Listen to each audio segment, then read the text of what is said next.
point -08 Celsius. Altimeter 3017. Remarks: density altitude -1,500. Bowling Green, Warren County Regional Airport, Bowling Green, Kentucky. Automated weather observation 2118 Zulu.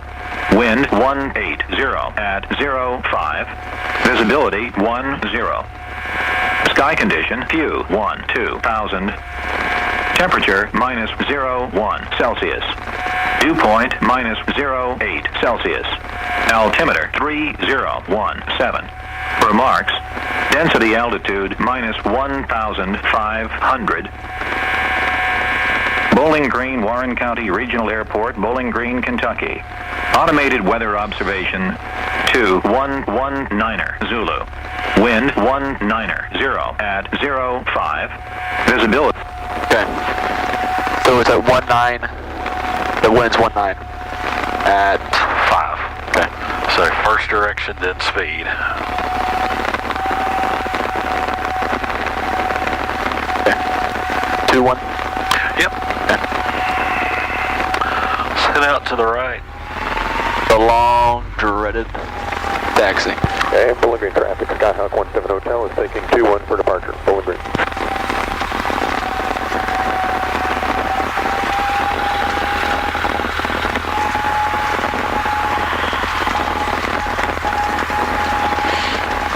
Yeah, we're cleared. We'll head on around parking and back out to runway 21.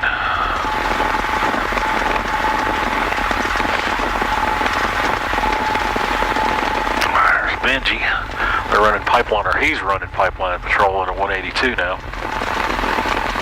They moved him out of the Cardinals into that.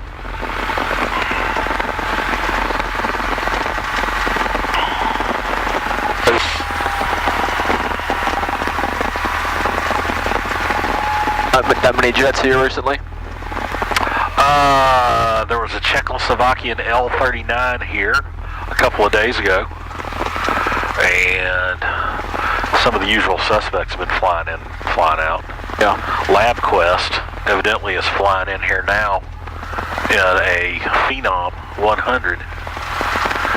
They pick up medical samples, stuff like that.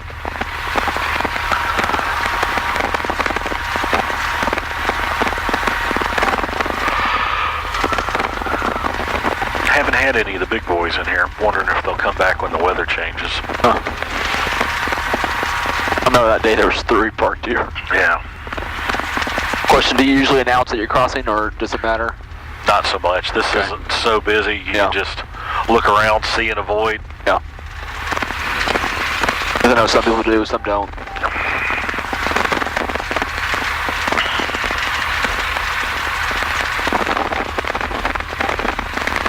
I was told by a higher power to stay off the radio if you can.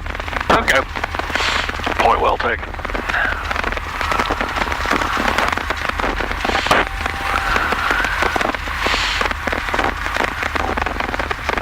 Well, is anybody playing golf? I sure hope not. They'd be crazy if they were. Oh, you'll spot them.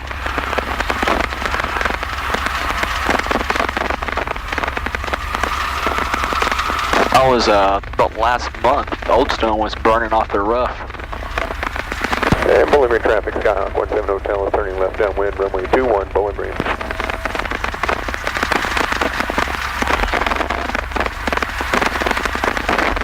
Looked over, there's a huge cloud of smoke. About a house on fire for a minute.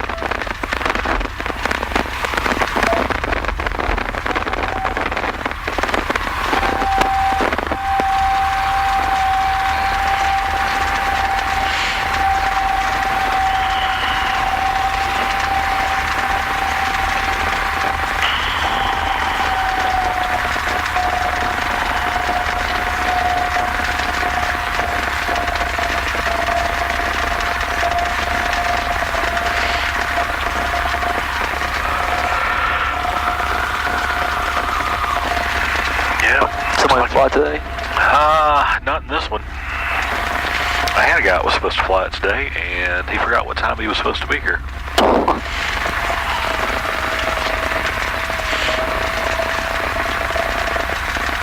So this one hadn't been out at all today. We'll see what the weather's like tomorrow. I'm supposed to do a cross country in the morning. Don't know if the clouds are going to allow that. You would think they know better, but they'll just stay over there and spectate, I hope. we'll find out.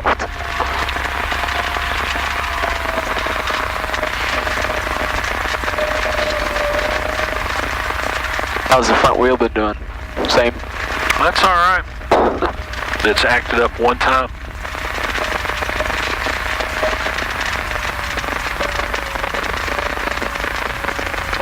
So has Kyle gotten his license yet?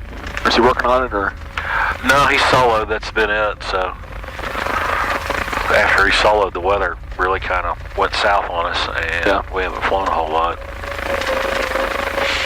And Bowling Green traffic, Skyhawk 17 Hotel is left base, runway 21, touch and go, Bowling Green.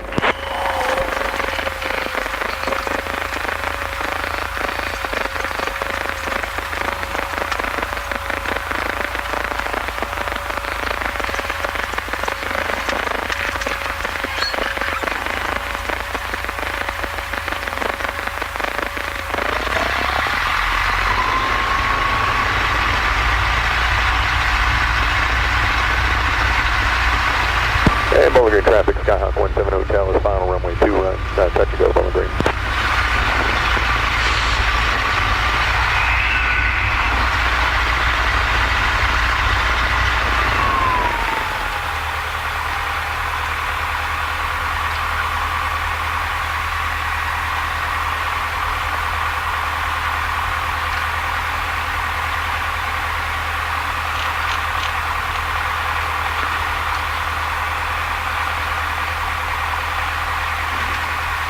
Go fly.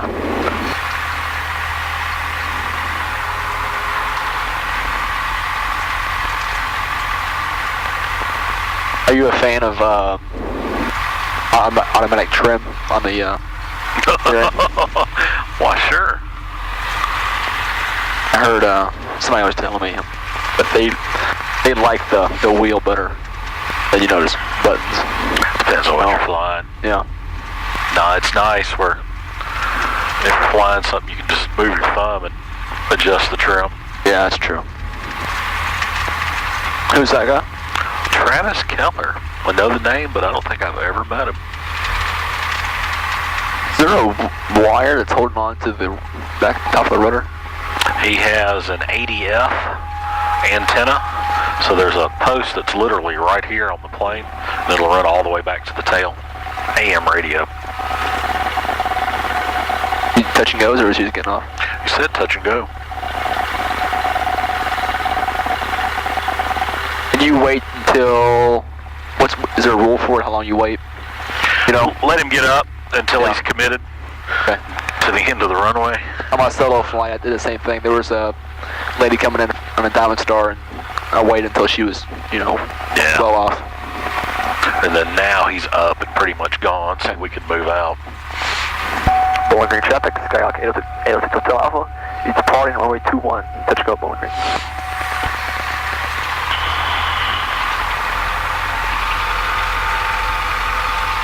Now, so it's not that busy of an airport. What's it cost us? A few more seconds to let him get out ahead of us. Yeah.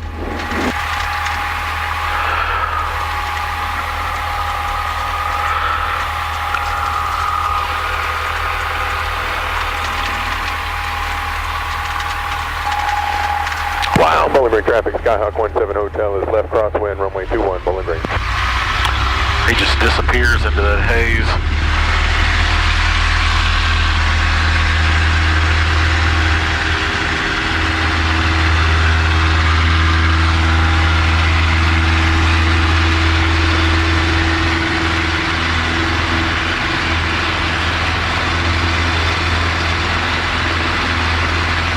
Just like normal.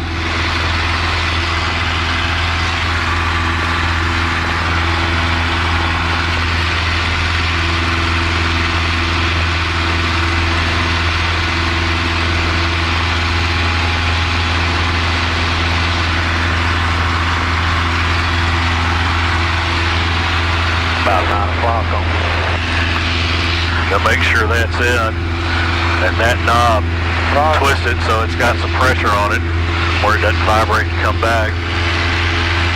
That's one of those things that it just slowly will creep back on some airplanes. Left downwind 24, Middleburg.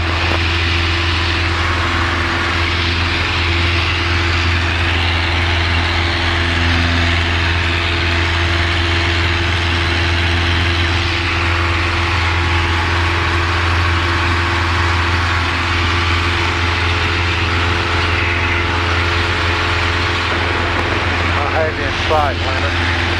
Okay. 1 Kilo Romeo, turning left base.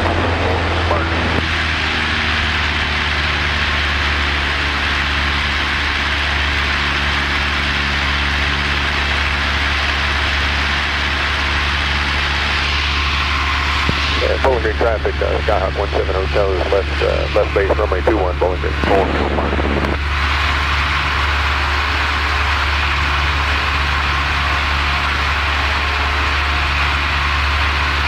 547 Tango Victor, turning left base, 24. Bowling Green traffic, 6 Hotel Alpha is left downwind runway 21, touch go Bowling Green.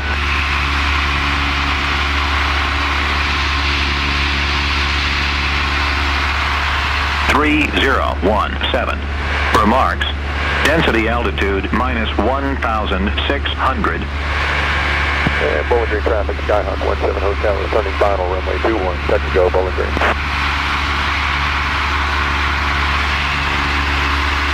N260 at 04. Visibility 10. Sky condition. I don't know, that doesn't look like 10 miles to me. Oh.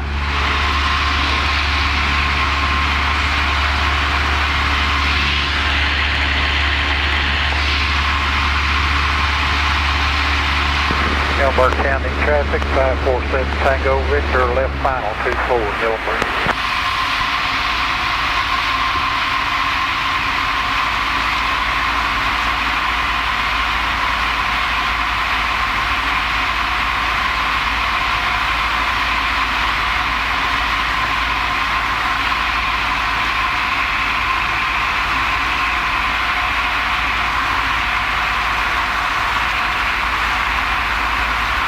Bowling Green traffic, 6 Hotel Alpha, starting left base runway 21, touch go Bowling Green.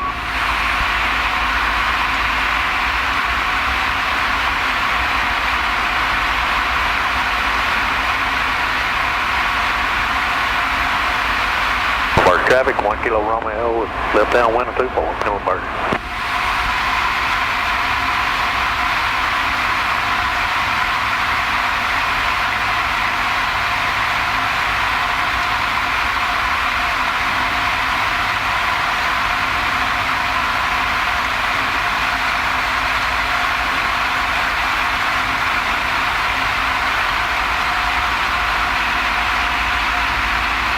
Bowling Green traffic, 6 Hotel Alpha is on the final, runway 21, touch go Bowling Green.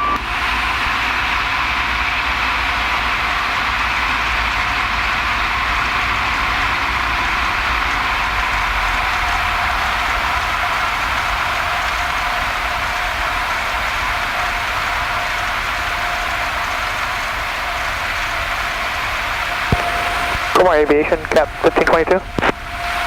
Good, Cap. This is Comar. Yeah, Comar, do you got time to come over here and give us a jump start on our aircraft? That's affirmative. Well, you're on the east side right now? Yeah, east side, we need 24 volts. Not making it easy on him. All right, roger that. We're sending someone over there right now. Okay, thank you so much. Cap 1522.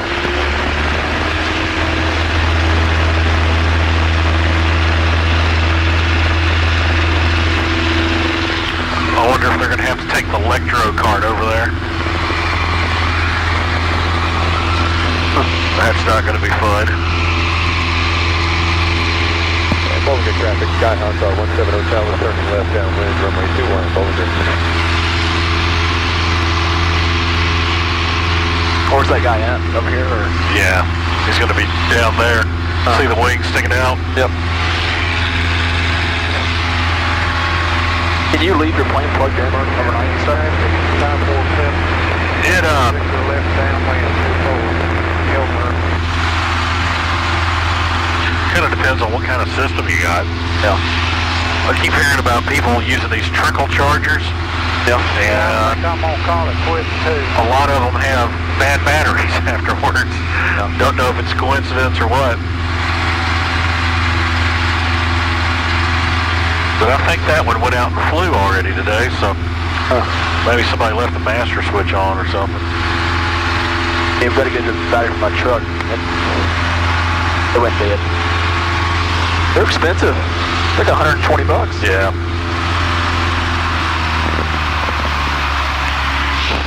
It is.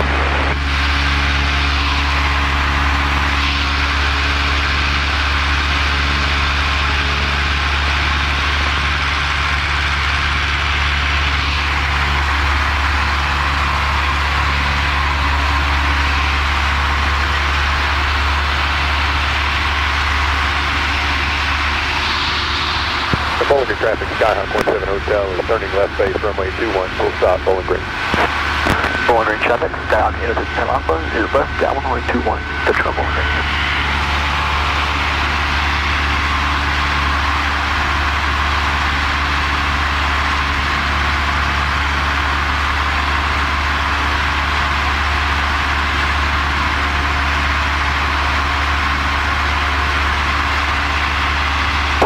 There's always that one area. Oh, yeah.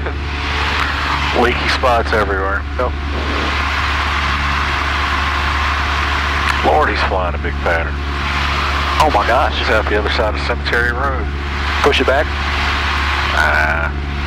Go ahead and set it up. Skyhawk 17 Hotel is turning left final, runway 21, full stop, Bowling Green. Alright. He did say full stop, so we'll see how this works out. Yeah, he said full stop, I believe. Yeah, if you're going out to the river, you've gone a little too far. I'll push up a little bit more.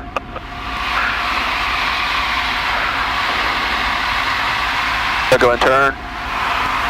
There he is, right down there. Yeah, we got plenty of room for that. As long as he doesn't delay on the runway. Yeah. Bowling Green traffic is Skyhawk. Tel Alpha is turning left base, runway 21. Let's go, Bowling Green. And Bowling Green traffic, trip there, holding short, 3 and 2, 1 Alpha 2, Bowling Green.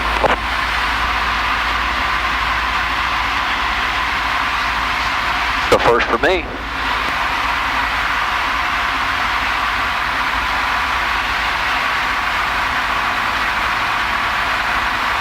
You see you got the right height as you're turning final, but you're further out. Right. So just wait to use flaps until you get back in closer. Okay. Otherwise it's slowing you down, bringing you down over the neighborhood. Yeah. Good. He's on up the runway at Alpha 4 already. So what's the reason why I did that for? Just Some people just fly giant patterns. 3 and 2, 1, back up to 130, Bowling Green.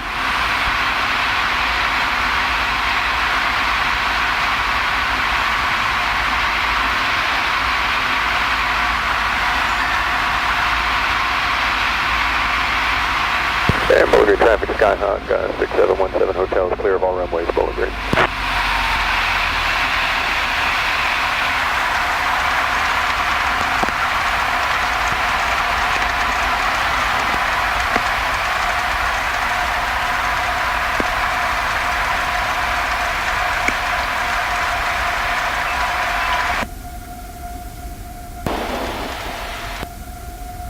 There we go.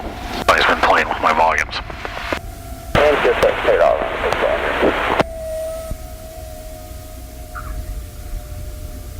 Altimeter 3. The radio's right, everybody's just quiet today. I guess it's too cold to talk loud.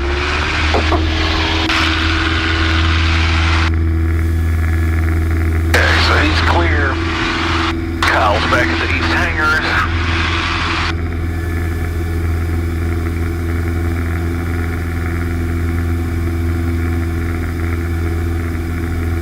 first time I took off whenever you got out in December, and it was so different just taking off wise, it wanted just to get up and just leave. Yep.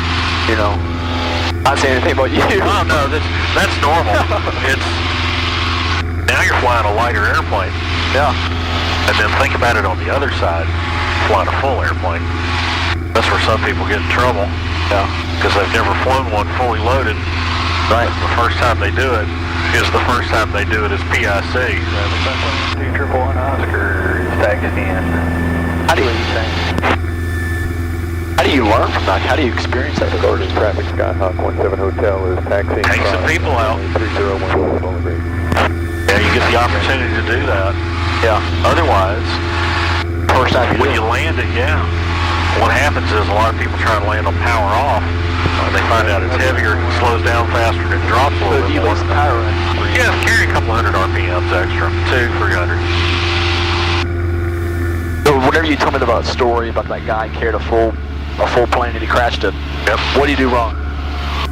Well, with all of them in general, what you run into is, look at the book.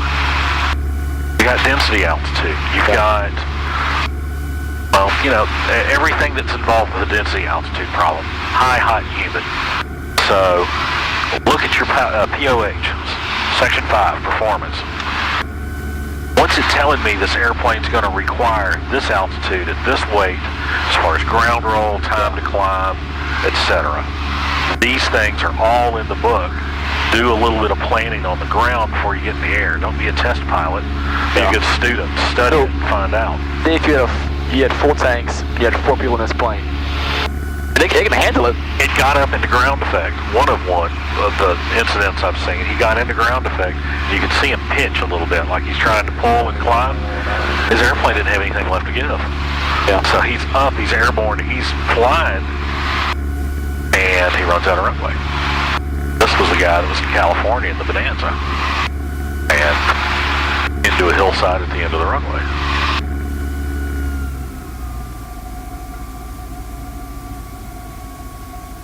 So yeah, we could overload an airplane. Are we going to grossly overload a Cessna 172? Well, you got to carry a bunch of football players and a bunch of bowling balls and anvils, and yeah, then it'll be extremely heavy. Will it get off the ground? Probably. You got 6,500 foot of runway here, but let's make it worse on ourselves and more realistic. Right. Let's go into Rough River, 3,200 foot runway. Let's go into Rough River at the summertime. Say it's 90 degrees outside. I've got 4 people on board. Yeah. So you're going to be, all right, let's say you're legal, you're 2,300 pounds. Is it going to be interesting? Yeah, it's going to be interesting at Rough River getting out of a 3,200 foot strip. Can you do it? Probably. Can I find out if I can do it? Absolutely. I can look at my POH and see what the numbers are. It gives you a chart and tells you? Yep.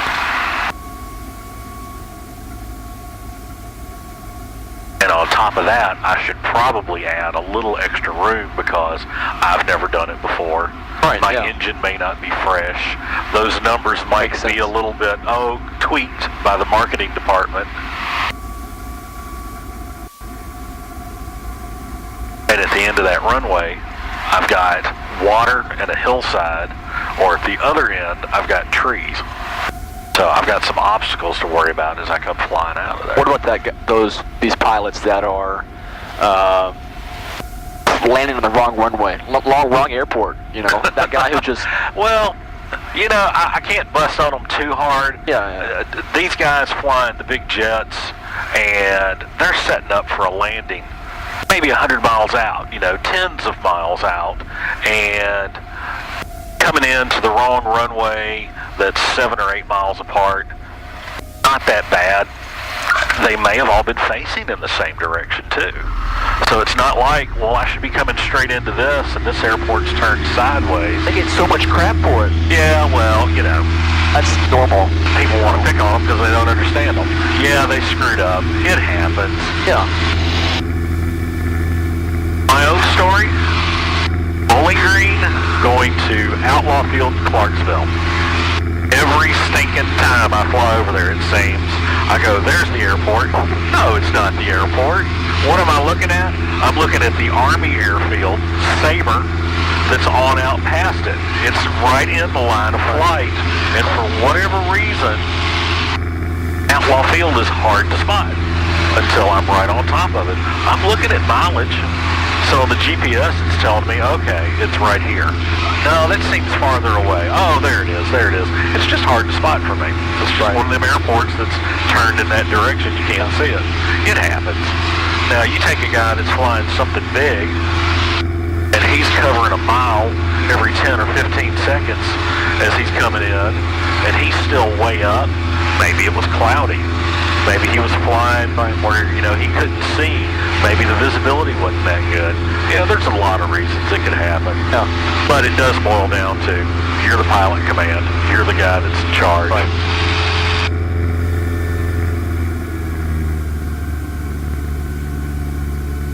But it does happen. People were saying, oh, the runway's so small.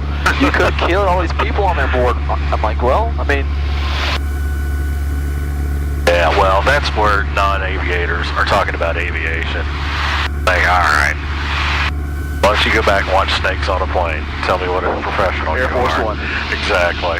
Bowling Green traffic, get up to Alpha. It was down for 2-1. Let's go, Bowling Green. My dad sent me a pretty interesting article on the Wall Street Journal about regional airlines and pilots, and it was very interesting. And it was talking about how little pilots they have to hire, and how they're getting paid below minimum wage. And that's taxi on 1-2 to the rim, Bowling Green. Dad's telling me, Colin, if you're going to spend $200,000 on you going to this school, you're going to get paid like shit starting out in regional airlines. What's the deal? And it was interesting to read on what pilots are saying about that.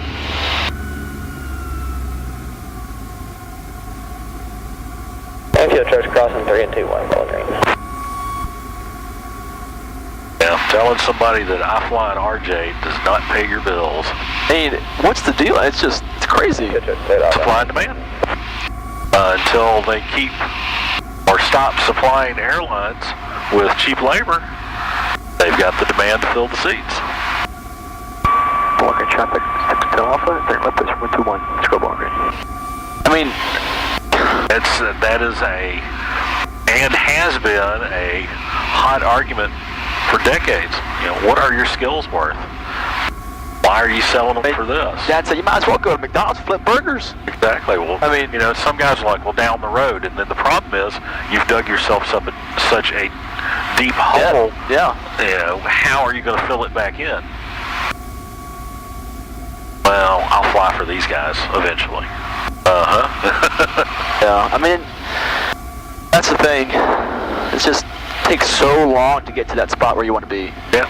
And I see Josh doing it. He was flying for the private jets for years, and he's just now getting to the point where he can get another job somewhere else. And then on this end, now they're forcing people to have 1,500 hours before they can even go to a Part 121 job. Well, yeah. And for the ones who go to Embry-Riddle, it gets cut down to 1,000, but still. Yeah, I better watch my back. Somebody's going to be pushing me down a staircase trying to get my flight instructor slot.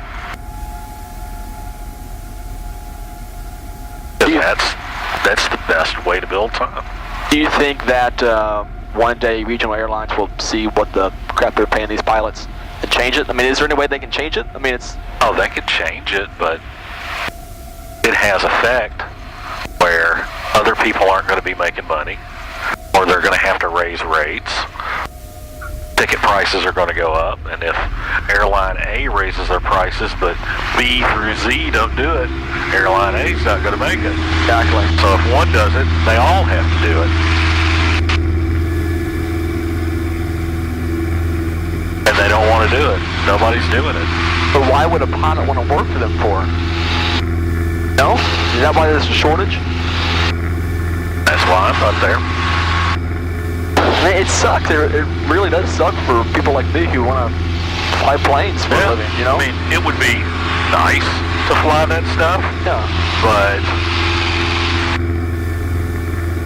wow, I'm not going to lose money doing that. I get done here, I'm driving right over there. I'm not commuting. I'm not eating hotel food. Dad keeps telling me, he's like, Colin, I don't know why you don't do aeronautical engineering. You know, design planes. I mean, he knows what I'm like. And I tell him, like, Dad, designing planes would be cool, but flying them is even better. I tell him that. And I don't know, it's just one of those things.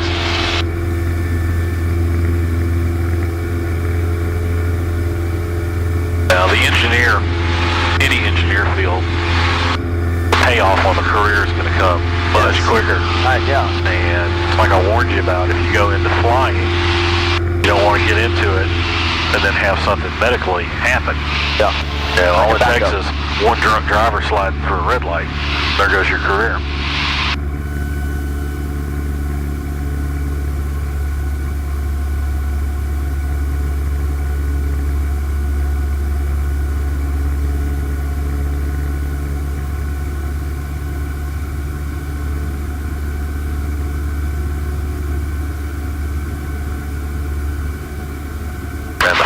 The sciences you can get, the better off you are in the long run. Yeah. So it's such a long ladder to climb, hopefully, to get to a good company that actually pays something. Bowling Green traffic, 6 to 10 Alpha, is about down 121, touch on Bowling Green. I mean, heck, flying for UPS as a pilot for 10 years, I mean, you're getting paid $200,000 plus. But how long are you getting paid that money for? Until you're 65 and kind of retire? And the quicker you get there, the better off you are. Yes, yeah. So, and then the other thing that some guys do is they go fly, and they'll fly at a regional airline, and the regional either falls apart or they get downsized, and then they take that experience when they go start flying corporate. Yeah, flying smaller stuff, flying for a corporate ownership, be it a private company or something like FlexJet, or you're flying charter type flying.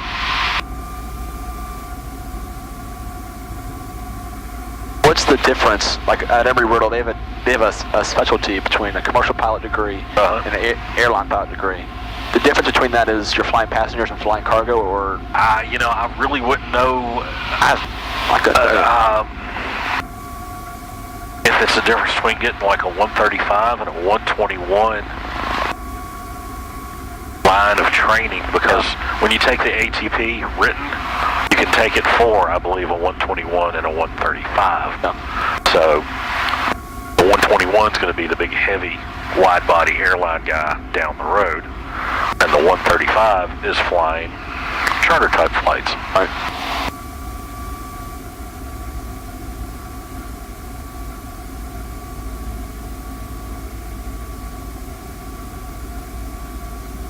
Charter type flying, you might be a guy flying a Gulfstream internationally. So, what's the difference?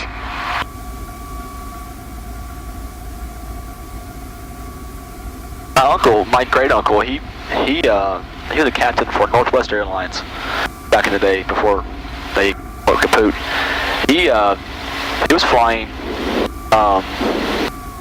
international flights to Japan, to Guam, you know, and I don't know how well off he is. I would have got paid at that rate, but I don't know. One of those things you gotta. That's up and downs. Oh yeah. Well, airlines are very sensitive overall to the economy. Yeah. And when the economy starts getting sick, airlines are a leading indicator, so to say. And that guy made a call. Who's that? I have no idea. High condition. Radios work, don't they?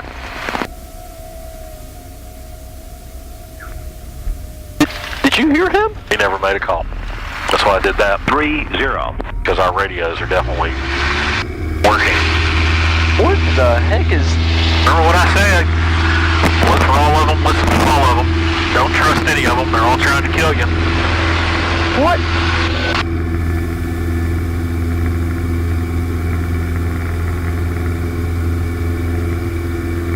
That's ridiculous. That often you see that, or? I didn't see it until I pointed at him. Yeah.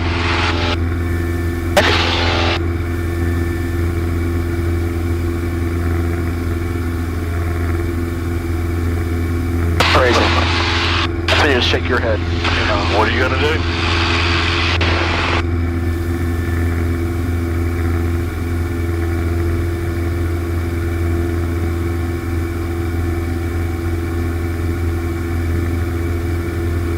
You don't know what he's gonna do either. Probably somebody shooting an instrument approach.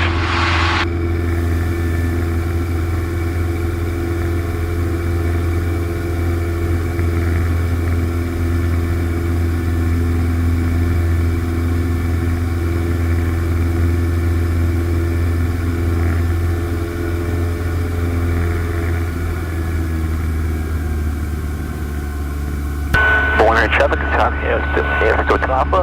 Is left cross from runway 21. That's go Bowling Green.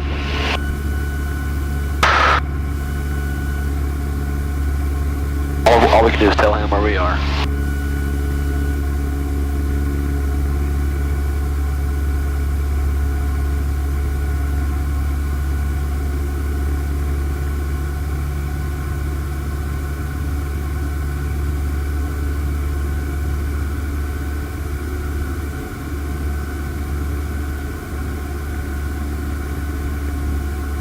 Bowling Green traffic, 6 Hotel Alpha is left downward 21. Let's go Bowling Green.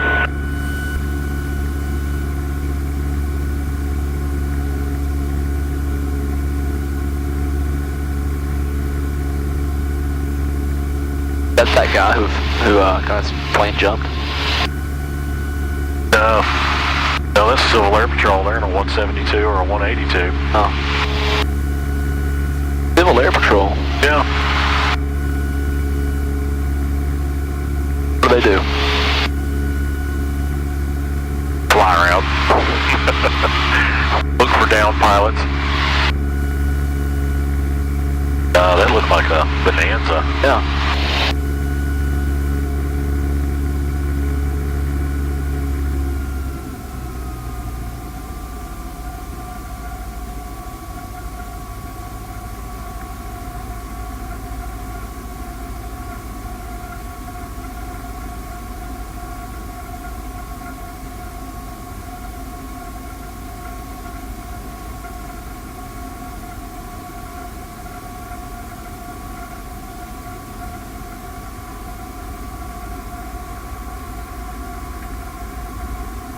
Bowling Green traffic, 6 Hotel Alpha, turn left base, runway 21. Let's go Bowling Green.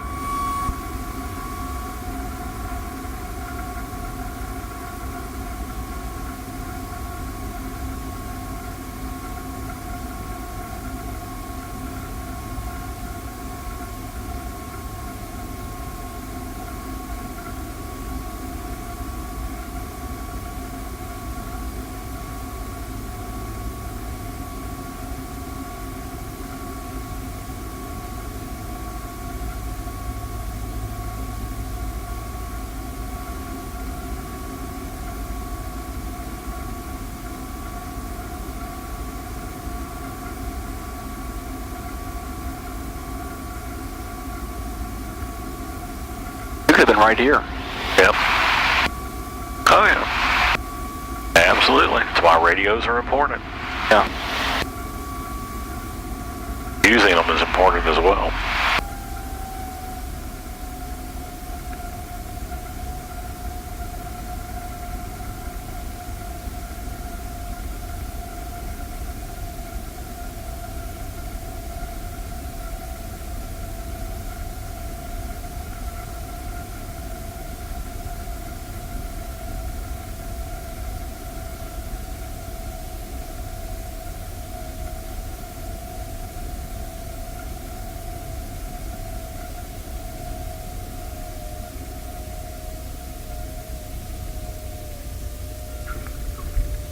Little wind on that one. Yeah. That coming.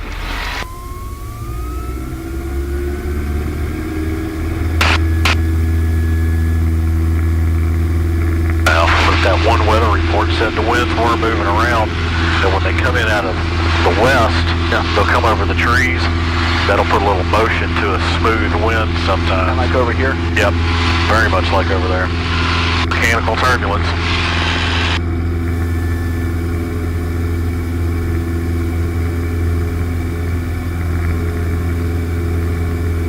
Yeah, That one over there can be interesting sometimes. Yeah. The last time I soloed, there was people flying on 2-1, flying on 1-2, and then flying on 3 actually, and on one day. And I'm like, what in the hell? I'm like, what am I going to fly? Of course, I flew 2-1, but I mean, the people flying off 3 different runways, how do you decide which one you're going to follow? I mean, keep yourself safe. yeah. 8.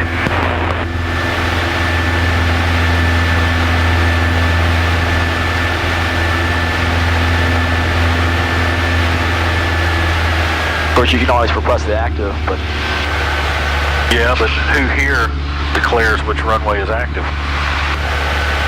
Pilot's discretion. yeah, There is no controlling tower here, or controlling agency here. yeah. Can Unicom tell you? Nope.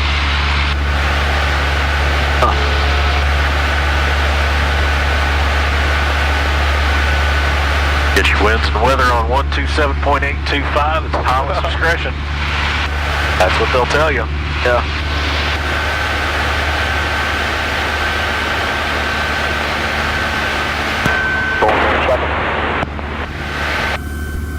Bowling Green traffic. Hotel Alpha is left downward 21. Discover Bowling Green.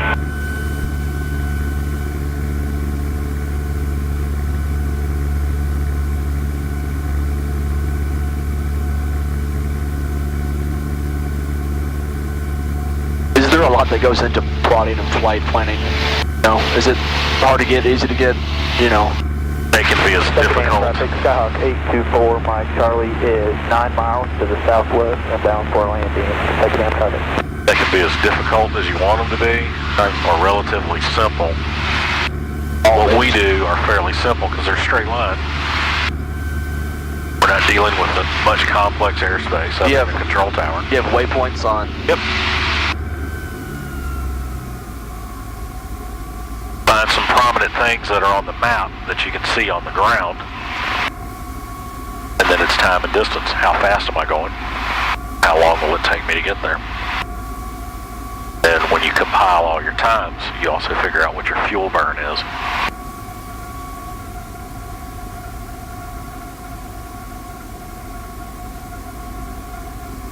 Then when you go fly it, you see what your plotted times were versus your actual times.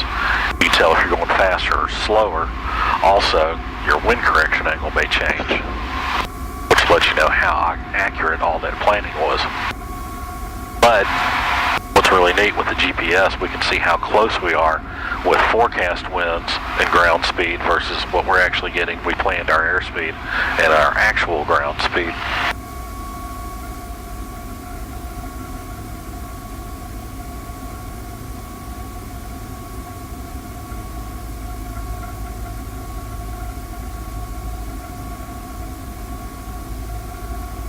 And you use flight computers to calculate all that stuff?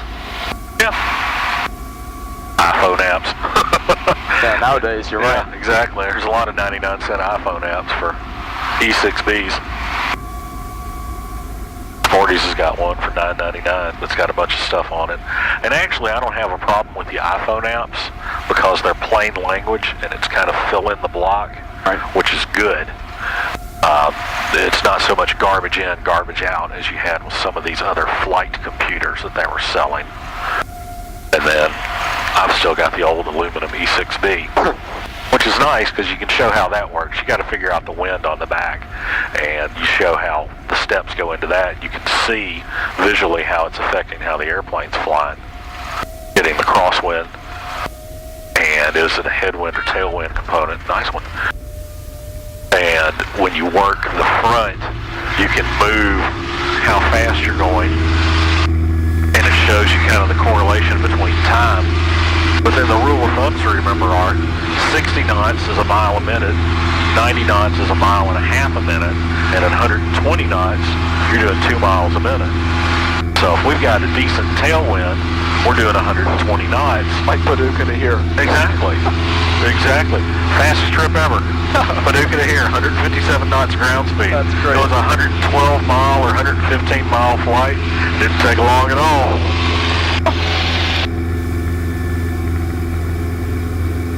Oh, but going over there. Hell yeah. Oh, the day I took this up to get the engine on it, 45 to 55 knot winds at altitude. Are you sick? Mainly they were a crosswind, but I had a little tailwind, and then when I turned, as I went around Louisville airspace to get up there, I picked up some more ground speed.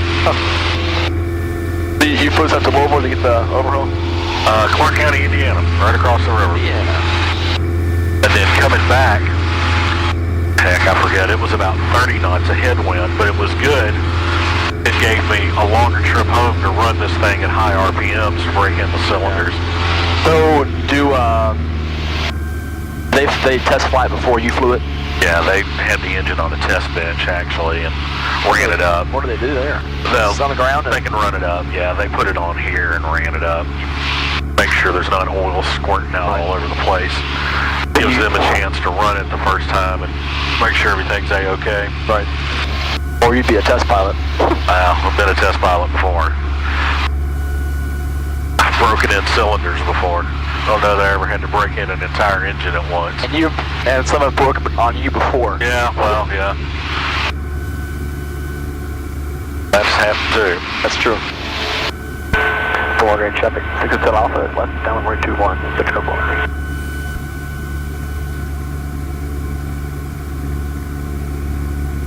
What was the old one? Was it time for it to go? Yeah. Oh, it had plenty of hours on it. And then flying back, where I tell you everything can break, the GPS didn't work. The only thing that worked was the ground speed. I couldn't get anything else to read out. You had to warm up, didn't it? No, it went that flight and the next flight, the GPS did not work. And then it sat for days and I came back out and it worked. How about count two? I don't know if it was, well, everything worked. All this worked. I don't know if it was an issue of maybe the battery being unplugged. Yeah. But this has a backup battery in it. And it just acted like it would not acquire satellites. That was a new one on me.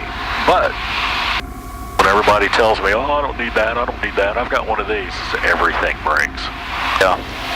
iPads will quit, GPS will quit, radio will quit. What's that, oh gosh, that stuff they're selling on Sporties, that GPS on the dash? Oh, the one with the red dot? I don't know what it's called, it's like $800. Stratus, is it Stratus? I don't remember, there's something in there. There's one that looks like a coaster. It's square with a red middle. And this is white. The guys at Givens, or Honecker, I'm sorry, they use those in their jets. I think's what Matt was telling me. Called Stratus, and that's an iPad app, and that's weather, and that's your GPS. All for $800. Yeah, that's what they're using, because they'll run iPads and get all that stuff. And see, that's really hurting guys like Garmin that had all this dedicated in-airplane only stuff. Yep. Now I can just walk to the airplane with my iPad.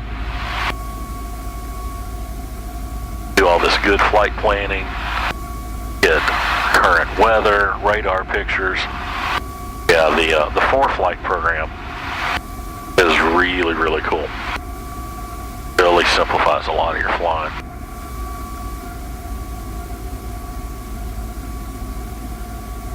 This decent? Like, is this, you know? Oh yeah. That's his job? You can update the card in it and make this IFR legal. But as far as getting from point A to point B, it's really nice.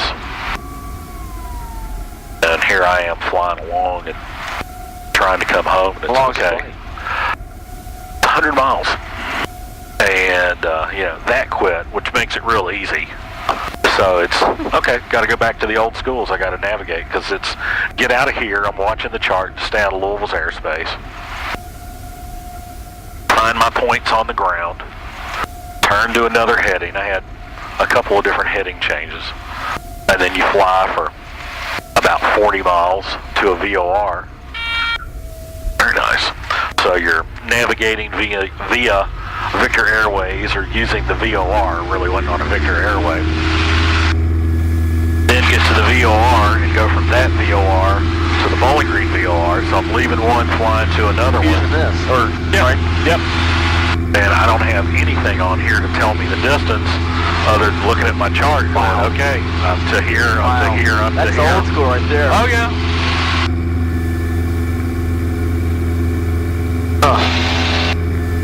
Now it's a little bit easier because I've been flying around here and recognize the terrain.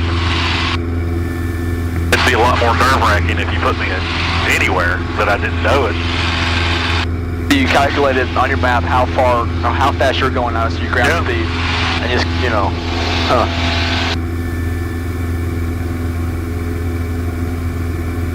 I wonder if that went bad. Is that possible? Yeah, that one wants to run like crap anyway. This one runs good. The same thing? Are they the same? One's got an ILS built into it. The other one's just VOR. Me and my parents went down to Daytona in end of January. My mom would see the campus, and on the way home we stopped in Atlanta and spent one night there, downtown Atlanta, and we stayed in the Westin. But whatever, anyways. The view out of the window was straight towards Atlanta. Yes, I'm telling you, it blew my mind. Yep. On how it was just, God, crazy. There's a Holiday Inn or whatever, some place that I've stayed for work in Louisville. Yeah. That's maybe a half mile from the airport there. And whatever it was we were doing, we were up before sunrise and standing out in the parking lot, just watching departure after departure It's after departure. crazy. Yeah. And sometimes you go up there at night and being in place, especially if they put you in a hotel and you're up above the tree line, and you can see all the arrivals, the lights stacking up coming in on we file. had at least, the arrivals that were coming in, there was at least 1, 2, 3, 4, maybe 5 coming in at the same time. Yeah. Yeah, Atlanta's crazy. I went through Chicago once, and I'm looking out the window. Oh, yeah. And you're thinking, I really hope I'm not number 15 for takeoff. And we went to another runway, thankfully.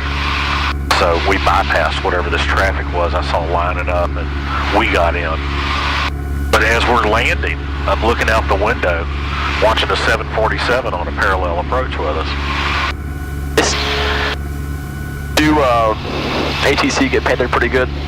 I think so. Yeah. As you start moving up into more congested airspace, higher stress job, the pay goes up, as I understand it. Yeah. I can't imagine. I've got a guy that works air traffic control in Louisville now, I guess, and he used to fly as an instructor down here. He went to an airline and I don't know, it didn't work out, and the airline fell apart, the economy tanked or whatever. He pursued a air traffic control career. And he's from Louisville, and got a job posting in Louisville too. So I think he's in the system there, and then he's been moving through different steps in the ATC system up there. Bowling Green traffic. Hotel Alpha, left base for 121, touch ground Bowling Green.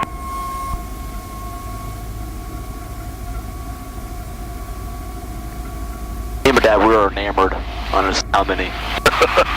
we were sitting in front of the window just watch. Mom's like, what are y'all doing? We're watching these planes, Mom. What do you think we're doing?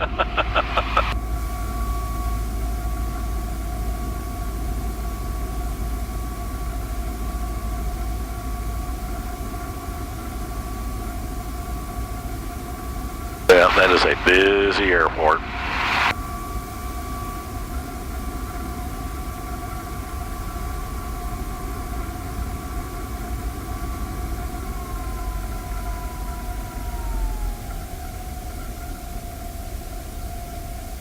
Yeah, that's a trivia question for you. How many Class B airports are there in the United States? Class B as in, that's Bravo. I tell you. It's either 12 or 14, I can't remember. That's pretty bad when I ask a trivia question, don't know the answer to it, but I'm honest.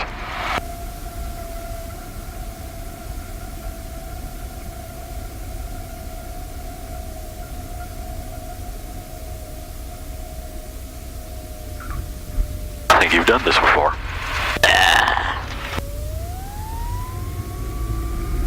There's no wind.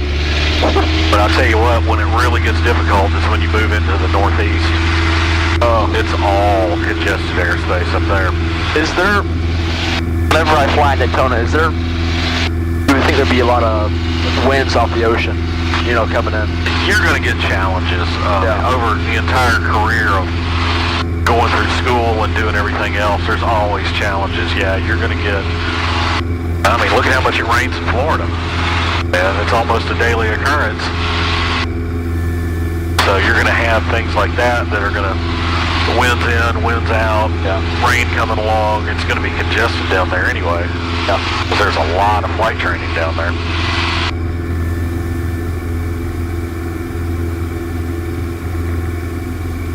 They have different, in their flight ops building, they have different sections of airspace that they indicate for different, so say you're flying with your instructor and you're scheduled to fly in this part of the airspace. Right. There's different sections that everybody trains in.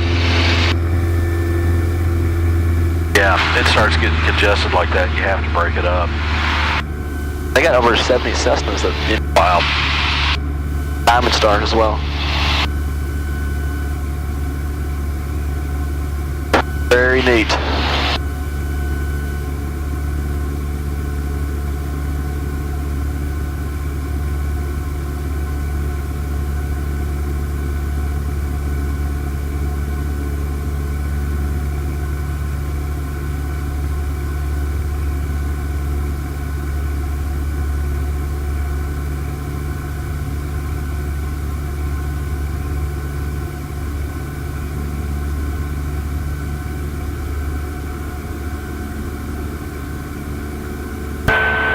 Traffic, Hotel Alpha, left, downward 21, touching on board.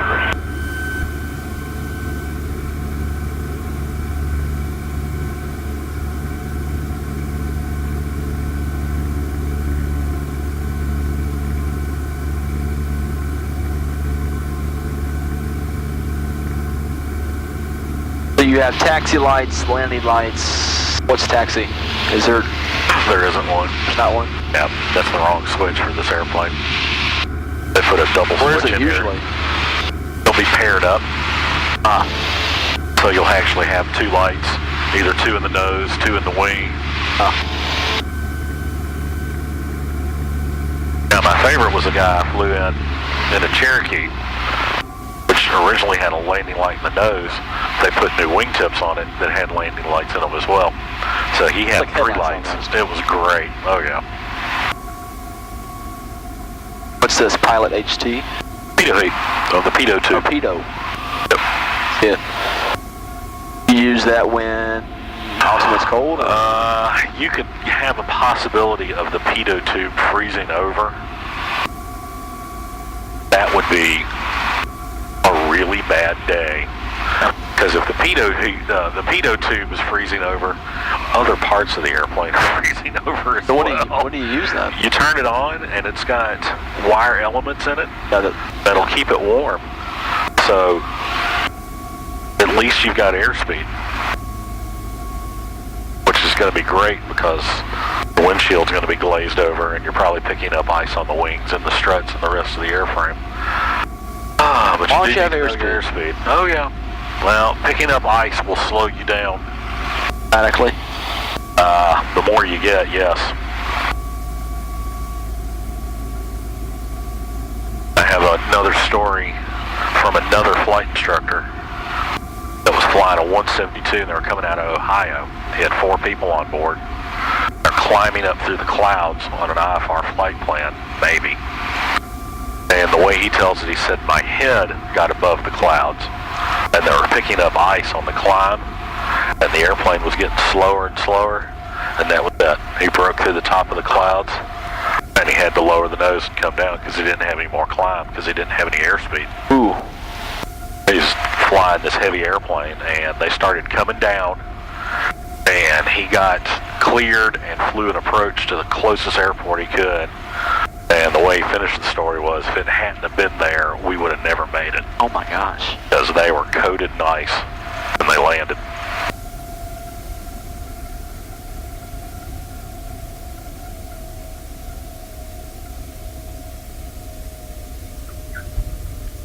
like a 172, but I don't want to fly one through ice and have to carry ice on an IFR approach somewhere.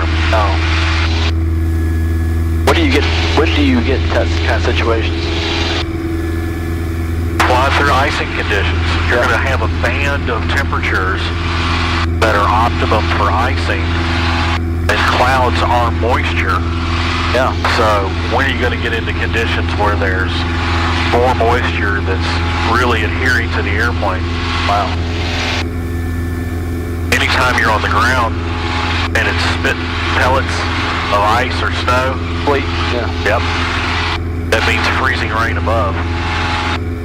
Because you're getting conditions where it's freezing, it's thawing, and it's freezing again. Well, there's a temperature range where it thaws. This one will scare you. They have water supercooled droplets. The water itself, So cold. is still in a liquid state, but it's below freezing. Really? Yes. So it's just waiting for something The to contact. touch. Yeah.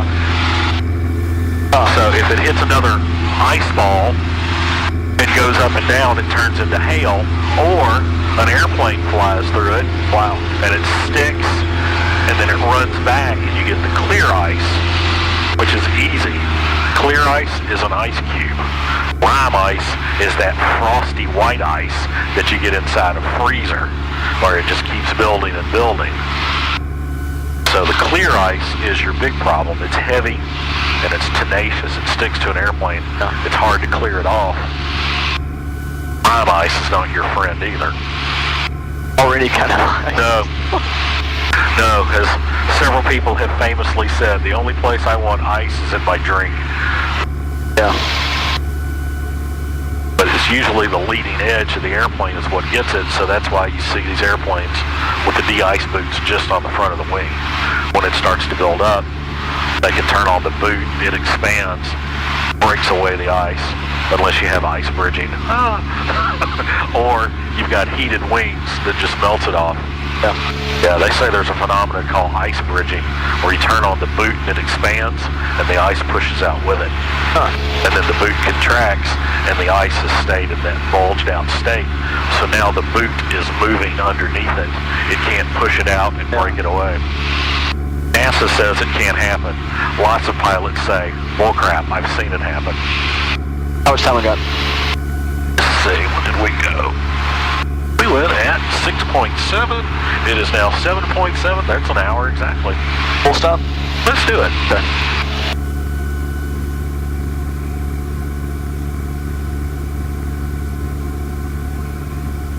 What kind of planes come with de-icing abilities on the wings? You're going to move up into higher end stuff. Yeah. You can find a few singles that have it.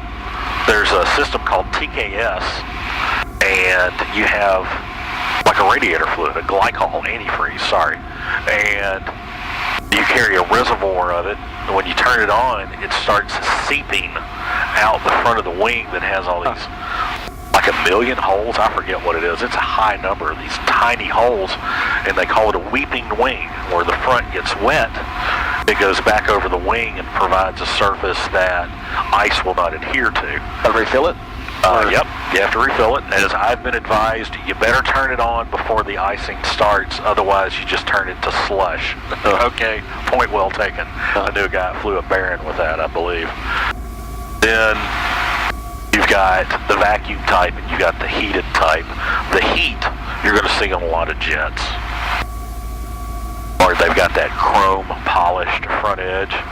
That's just a hot section on there. And then the black rubber is the boots. But trying to think of the smallest plane I've ever seen with that stuff. Your light twins would have it.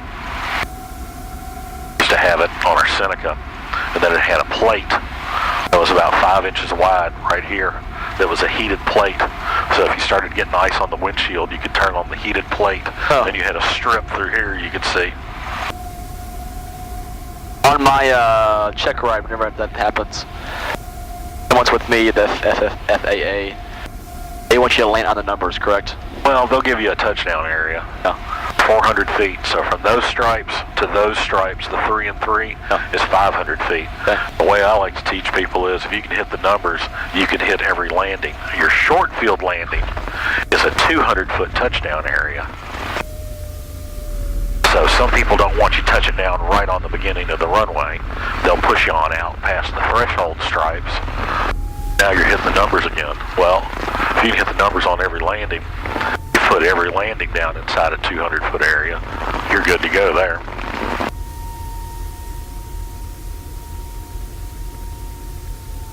So it's just practicing with reduced, what would you call it? Reduced tolerances. Yeah. So when it comes to taking a check ride, you're used to using even a smaller area. Where do the guys come from? It depends. We're still looking for somebody right now. I had a guy go to Tennessee to even take a check ride. Hard to find, or? Supply and demand. Got a whole lot of supply right now.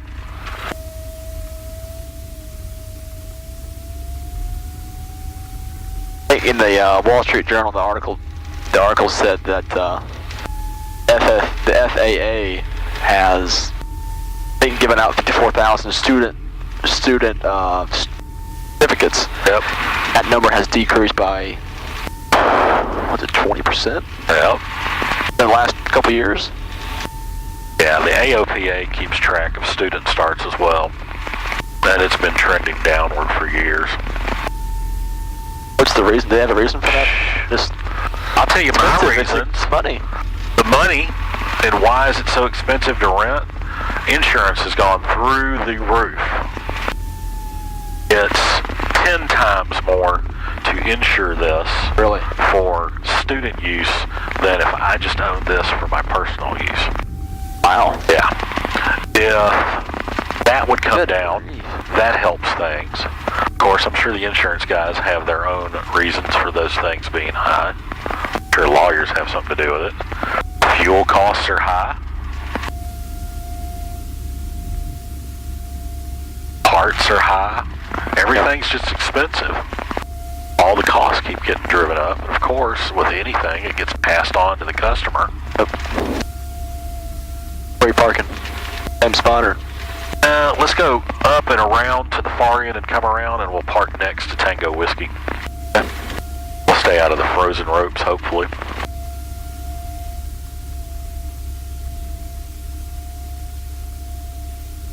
Yeah, it would be cheaper if we had a smaller airplane, like us flying the 150.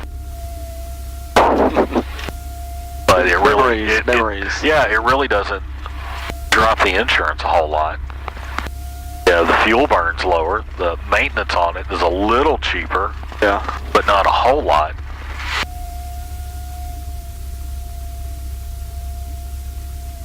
And as you can tell, at a lot of places, you know, the 172 has become the standard of aviation training. Yeah.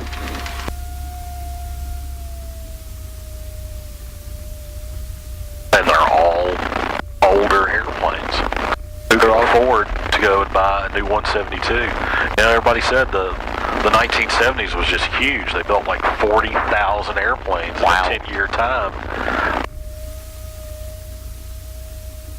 And it wasn't so difficult for people in flight schools to go out and buy new airplanes. And it's just really, really difficult to do that now. Now, this airplane, and it'd be really easy to drop $200,000 on a new 172. I don't even price them.